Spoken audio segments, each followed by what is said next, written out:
Hello everyone, welcome back to the channel, and today we're making oven roasted baby back ribs. So I've got the rack of ribs here already taken out of the package, dried off, and what I'm going to do first is get the membrane off the back. What this helps do is kind of make them a little more fall off the bone, make them to where when you're eating them you don't have to deal with the membrane or that thick piece of tissue in the back. What I like to do is, when it's still in the package, run it under hot water in the sink for maybe a minute or so, a minute or two. And what this helps do is really kind of loosen up the membrane and make it a little more flexible. I've had issues in the past where I'll go to get the membrane off and just tear and tear and tear, and you just get frustrated and it just kind of sucks. So, and what I like to do is use a butter knife with a very kind of dull, rounded edge, and work my way under, somewhere in the middle of the rack. I like to get under the membrane and kind of, once I've got a little bit under there.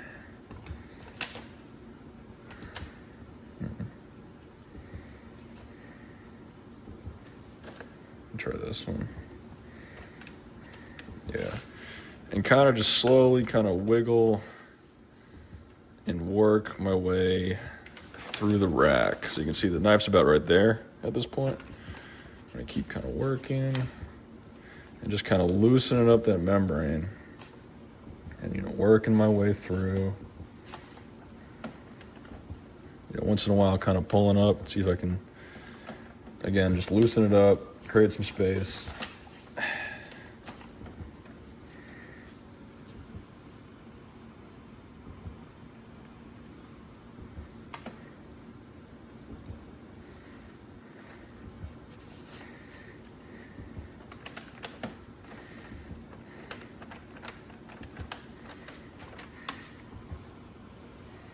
You don't want to go too fast with this because, like I said earlier, I've torn the membrane and it just becomes just kind of a headache. It's not perfect.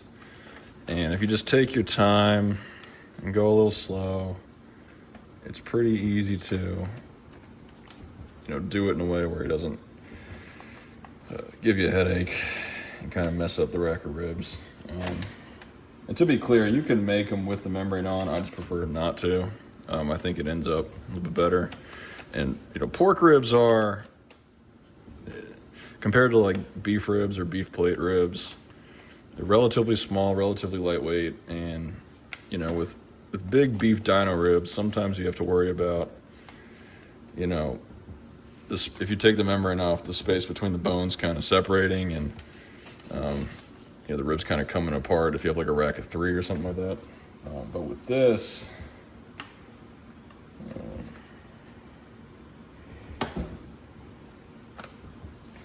you don't have to worry about that as much when you take the membrane off.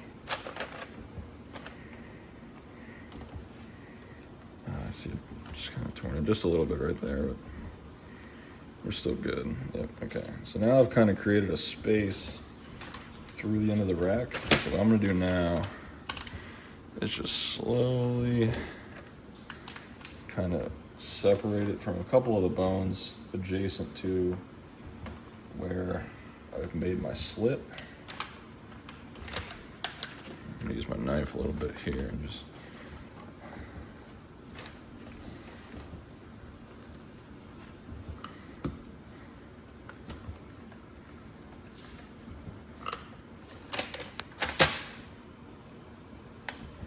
now, if you do this right and create enough space and you go kind of slow, you should be able to pull it off. Kind of one swift motion on that side. This side, it's still a little attached to the bone, so I'm gonna start. Just pull that off. There we go. Beautiful. So I gotta throw that away.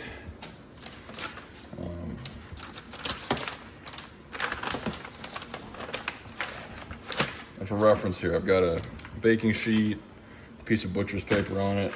This is how I'm gonna cook it in the oven. Just kind of makes it, so where the pork ribs don't stick to the baking sheet. And now what I'm gonna do, flip this over. That looks good. Now, if you'd like, you can cut this flappy piece off. You can cut some of the loose ends here off. But I'm not gonna do that, or, actually, I'm not gonna cut the sort of the loose piece off at the end, but I'm gonna cut this little flap off. Make it a little bit easier to work with.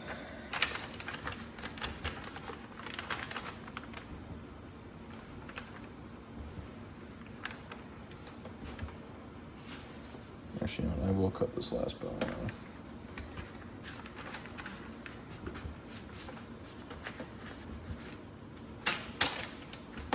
Again, you can leave this on. This is my preference.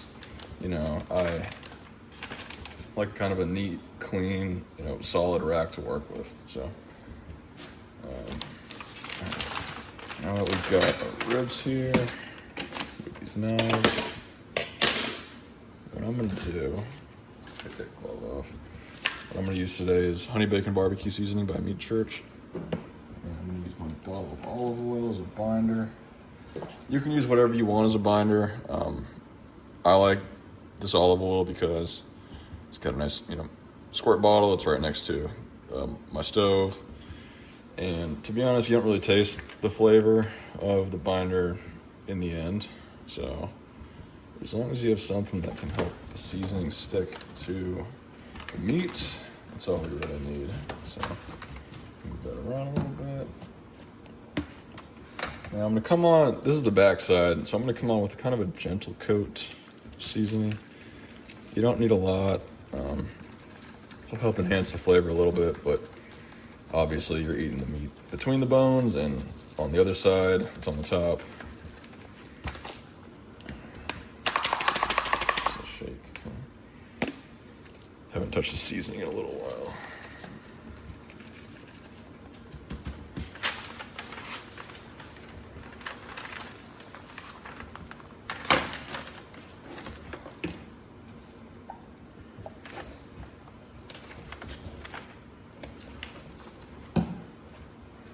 Now we're going to apply a fair coat to this side.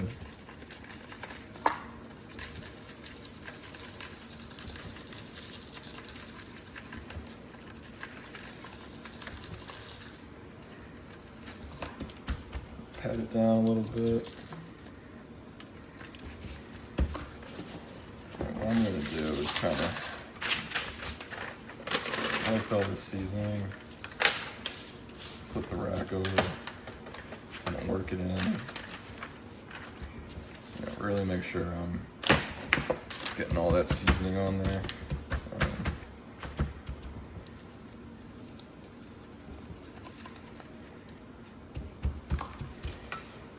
Now we've got this thing pretty seasoned up. I'm gonna go ahead and stick it in the oven. I've got it set to, you can see it, 250 degrees. It's about lunchtime right now, so I'm gonna throw it in the oven at 250. I'm gonna put a thermometer probe in it. I use the Chef IQ wireless probes. I think they're great. Not sponsored, but I'm gonna put that in here, stick it in the oven, and then later today, when I get back from work, I will show you guys the result and what we do next. All right, so I've just taken the ribs out of the oven. It's been about 6 hours, give or take. Let me turn that off, actually. I didn't spritz, I didn't put any sauce on this or nothing, but you can see it just looks very good. You can see if I just hold it in my hand, it's starting to come apart. It's gonna be very good. Let me take the probe out, keep the bark on there. I've got this knife, I'm just gonna cut.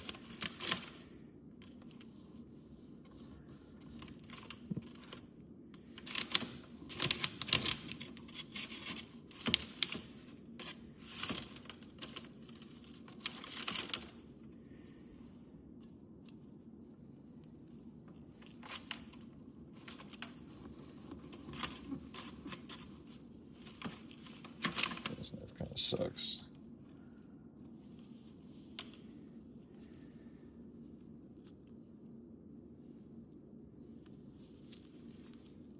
It's very juicy, very tender. The bones are just exposing themselves. So this is gonna be very good. You can see.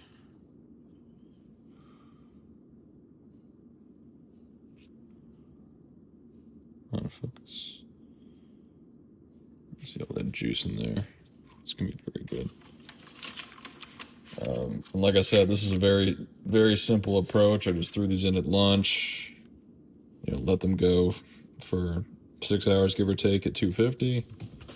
And this is gonna be very, very good for dinner. So I'll let this cool a little bit more, and then we'll try it myself. But thanks for watching. Please like and subscribe.